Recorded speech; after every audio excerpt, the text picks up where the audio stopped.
just say, who is this MK collection? Who are these people? Yes. Obviously, He's not a volunteer, but it's all right. one of the few Mashiach who've really just sought knowledge locally and use that to your advantage, while being sort of in your home country. So just share that experience with us and really tell us how you went about doing that and how we could sort of emulate something similar. Well, I don't know if you can emulate it because it was a really turbulent path. And it's hard to standardize because it's so atypical, my own path in learning. What I can tell you is, because I was living in New York City, it's a very diverse city. So even as far as the Muslims are concerned, you find Muslims of every background and every inclination, every ideology. And as a young explorer, I explored everything there was that I could find. And when I got into something, I really got into it. So when I was with the Jamaat al-Tabligh, I went all out. And when I went into other groups that shall not be named, I went all out. Like when I really got into something, I gave like heart and soul into it. And after a few of those experiences, I realized that there's good in a lot of different groups and scholars and writers and speakers and things like that, but there are also some gaps. And the problem is that everybody likes to claim that they have everything, and the other has nothing, right? And the reality is all of us have something and not everything. And we have to identify the benefits that some scholar has and overlook the flaws they have, the benefits that some group has and overlook the mistakes they have, and learn to just, see the good in things and not emphasize the flaws in things. Like, people that love to emphasize the mistakes of others are the kinds of people who are the first to forget that they themselves have mistakes. Like, it's the first sign of arrogance that you're obsessed with the mistakes of others, So that would be my first advice. Like, unfortunately, the Islamic learning culture, especially in emerging societies like this one, a Muslim emerging society, there's going to be a lot of people that just dismiss others, right? And I'm not talking about people who dismiss me, I couldn't care less. But they'll dismiss each other. Like, this guy from this masjid will dismiss that guy from that masjid, or whatever, And they make videos against each other, or refutations and this and that. Don't get caught up in that nonsense.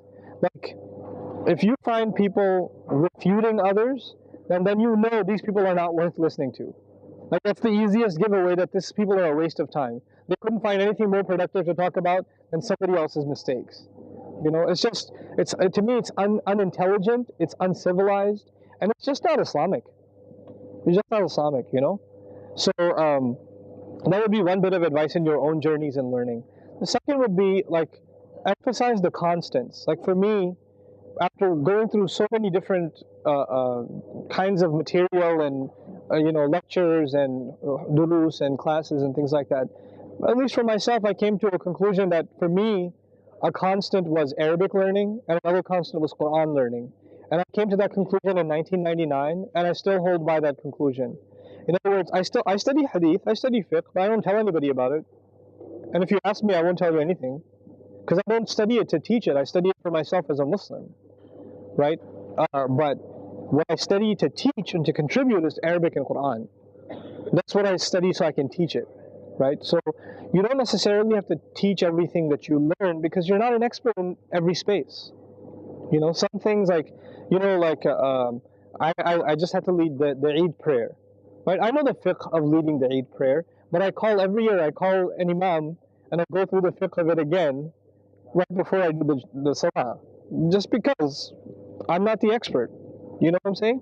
So you have to just accept the fact that you don't know everything. The other thing I'll tell you, because I see a lot of young faces here, be very respectful of the science of hadith. Be very respectful, and I'll tell you what I mean by that. There are people who love quoting the hadith, and then they're very confident they know what it means.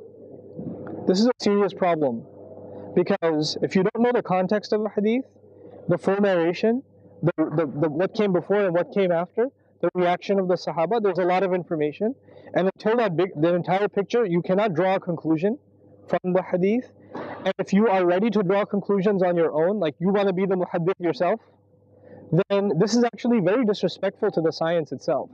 Then people are under the name of, well, the Sunnah says, or this is what it says in Bukhari. excuse me, you can't even spell Bukhari in Arabic, and you're telling me what it says in Bukhari. Like, who narrated it? And what does Fathul Bari say about it? What are the, you know, what do these books of Sharh of Hadith say about that Hadith? So be very respectful of the science of Hadith. It's a sensitive science. You know, it shouldn't be. It's not a trivial matter.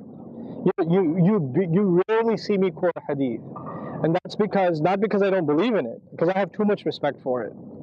I have way too much respect for that science to just casually quote a Hadith. I just can't do it. The only time I'll quote something, at least in most cases, I made mistakes, but in most cases I'll quote a hadith if I actually had a chance to sit with a muhaddith and go through that hadith with him. You know? And then okay, you know what, I can cite this hadith. But if I haven't personally done that, I back off. It's bigger than me. You know? So learn to not be so absolute in your opinions about matters. Yeah. Running off that, a lot of people in our universities these days, what we're doing is we go and read books about like fiqh and all that kind of stuff. Some people learn fiqh, some people learn tafsir. I was wondering what your advice would be for someone like us. Many of us we've been deferring semesters of uni to learn about this kind of stuff. Should we tafsir first and then fiqh, or is there a certain... So look, I'll map this out for you. Islamic education is a number of things, especially at your age. If you're trying to learn Islam, it's a number of things, okay? So let's kind of make a short list of those things. I would say as a priority, you should be familiarizing yourself with the Quran as a priority. And I'm not saying necessarily read through an entire tafsir. That's why I mentioned the Quran for young adults curriculum. It's relevant to you. Even those of you that are interested in becoming Tulab al-Ilm, it's relevant for you. Go through that first, then read a traditional tafsir of those passages. Number one. Number two item of critical importance is the study of the seerah. It's absolutely important that you know the seerah of the Prophet ﷺ. And a good study of it, meaning Muhammad Man Prophet, or the Martin Lings. Get a number of seerah books, go through them. If you're into books, get books. If you're not into books, go to podcasts. Like, Sheikh Abdul Nasir has a podcast on the entire seerah. There's a few people that have done seerah work. Find those out and go through them. Study it exhaustively. That would be the number two item. Between these two things, you won't have to do too much aqeedah study because it gets covered within them. But the imaniyat, the fundamentals of them, get covered within them. Okay. Then the third piece would be a fiqh relevant to your personal life. Fiqh relevant. This is really important now. Relevant to your personal. How do I make salah? How do I make wudu? What breaks my wudu? Like, what am I supposed to eat? What am I not supposed to eat? Etc. Etc. But fiqh, remember this, fiqh is not something you discuss with friends or family or MSAs. Fiqh is not for you to discuss. It's for you to learn and apply on yourself. If somebody asks you, I don't know. Why not? Because you're not a what? You're not a faqih. You're not a faqih. You can't read a book and say, I know the fiqh. It doesn't work that way. That's like saying, I read the Constitution, therefore I'm a judge. No, you're not. You're not qualified to be a judge. No, but I read the Constitution. Okay, congratulations to you. But that's not enough. You see what I'm saying? So have respect. It's for the fuqaha. It's for yourself, for your personal benefit. When you bring fiqh into the public conversation, it only creates disagreement. It creates disagreement among people. People become stern in their opinion. They start pulling apart from each other, and you create disunity. So it is an important subject, but for you personally. And if you want to bring it to the public discourse, it should be really qualified people that bring it. What should you keep in public discourse? Discuss the seerah, remind each other, discuss the Quran, the ayat of Quran. These are the things that are supposed to be public discourse. You have a question? That's what you talk about. Sometimes we're watching with lots of different groups, from different Muslim backgrounds, and fiqh or parafat comes up. Like, what's a good way of sort of just watering down the topic and sort of changing the topic? No, just change the topic. How do I deal with it? Somebody came to me and said, what do you think about organ donation? I said, I don't think about organ donation. No, but if you were to be asked if it's halal or not, what would you say? I would say, I don't know. No, really, what would you say? I don't know. Go ask somebody who studies the issue. That's not what I study. Sorry. Can't help you. So, we have to learn to be confident in not knowing. I don't know. That's fine. Sister side, yes.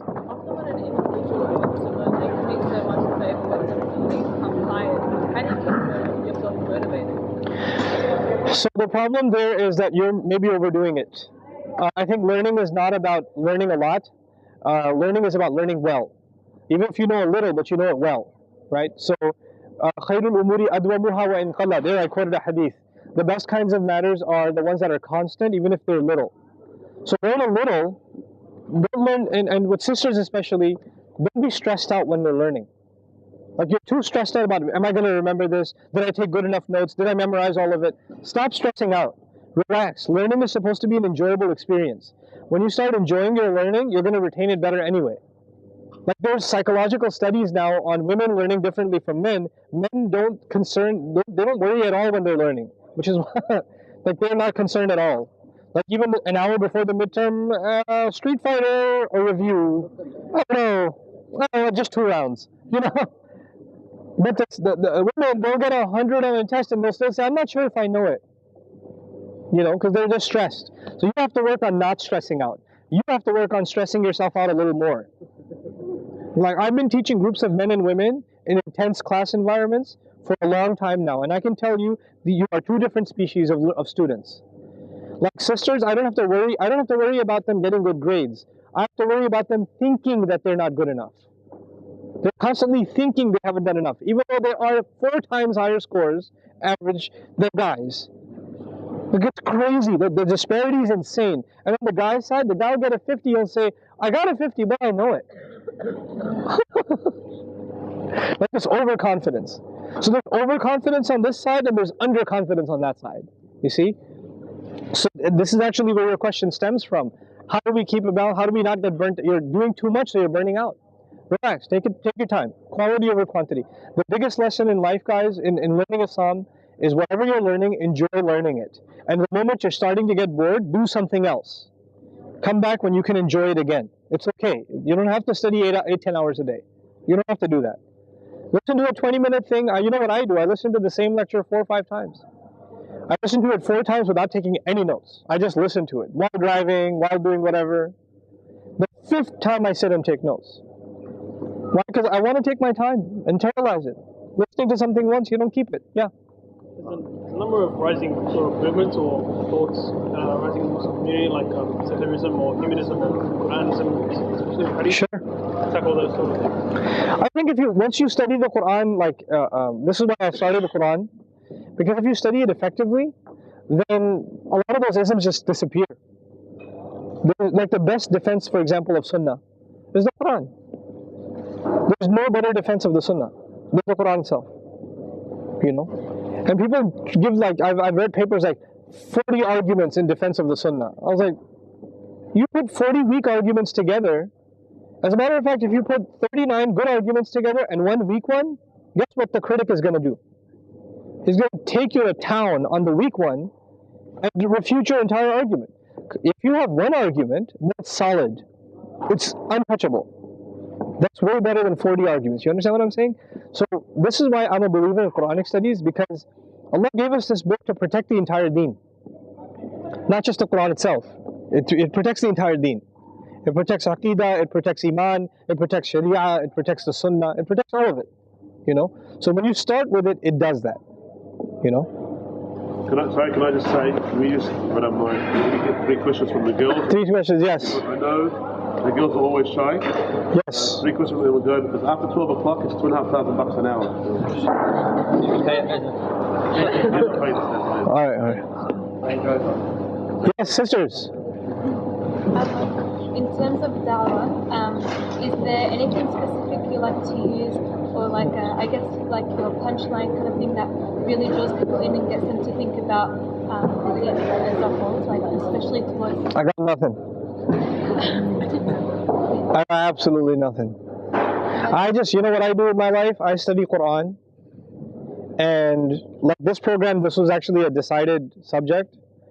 You know when I decided to do my khutbah this afternoon, I knew what my khutbah was going to be about 15 minutes before the khutbah, and that's not because I don't prepare. I don't prepare for khutbahs, but what I do is I study a lot of Quran, and so what I think about 15 minutes before the khutbah is, which ayat am I going to talk about today? But that's the only thing running in my head, right? So just study Quran, and you won't run out of beneficial things to share. That's all it is. Yes.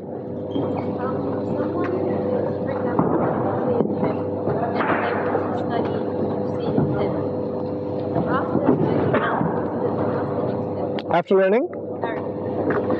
Okay, so if you've studied the Arabic language, then the next step, Quran studies can be broken up, okay? And in my opinion, a brief run through of the entire Quran with a teacher, like an audio tafsir, whether it's mine or somebody else's, doesn't even matter. But if you can go through it like a dars study of the entire Quran without reading a tafsir, just listening to somebody, one end to the other, then doing your tafsir research. After that, like you can't even imagine the difference. The thing is, when somebody's presenting tafsir, then they've studied all those tafsir and they've collected their thoughts and organized them in a way that they can teach it, right? When you're reading a tafsir, these tafsir, most of them are academic works, right? So there's a lot of information, but it's not designed to teach. It's designed to inform. And information is different from teaching. Teaching is when the ideas are connected with each other, everything flows together, and it starts making sense to you. But information is when you're just hit with one bit of data, then more, then more, then more, then more, and you don't necessarily see it all connected, right? So you can read a whole tafsir of the Quran from one end to the other and still not find it connected. That happens. But if you've gone through it with a teacher once, the book is starting to make sense to you as a book. Then you go into a tafsir, you've got far more out of it because you already have the glue that tied all the ayat together in your head. And then when you get into tafsir, you can go to multiple tafsir and extract benefits from them.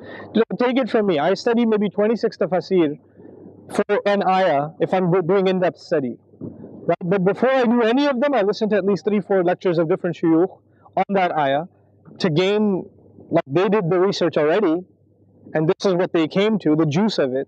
And when I get their juice, then I study those tafsir. If I started with those tafsir, my thoughts would be all over the place. I wouldn't know what to do with those notes. Yeah. What's your advice on having a healthy discussion with humans that don't believe in God? I have a question for it.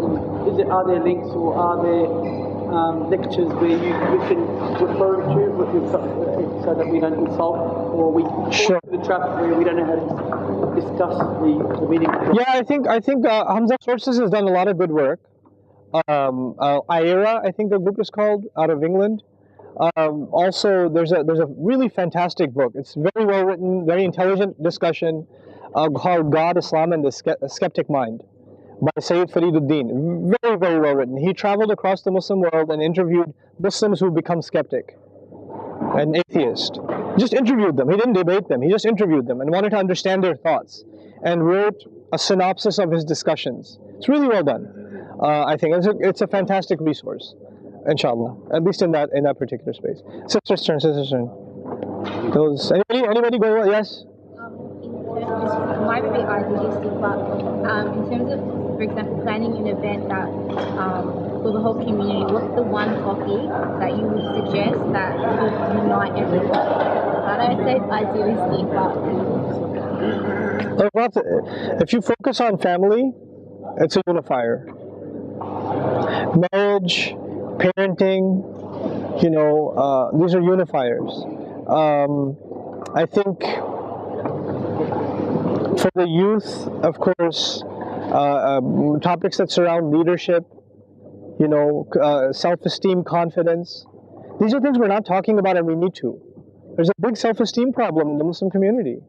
There's a big confidence problem, especially among our women. A lot of girls feel bad about themselves because they wear hijab.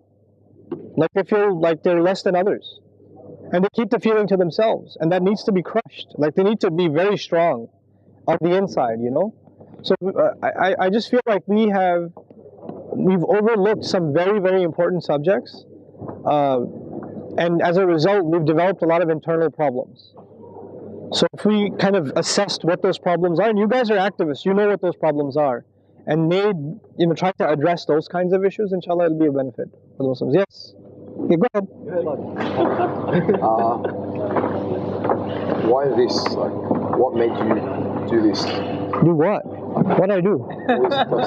So you started off as a kid, right? Yeah. What made you want to do this? So, Because a lot of people. it all boils down to inspiration. You find somebody who inspires you, and you want to do what they do.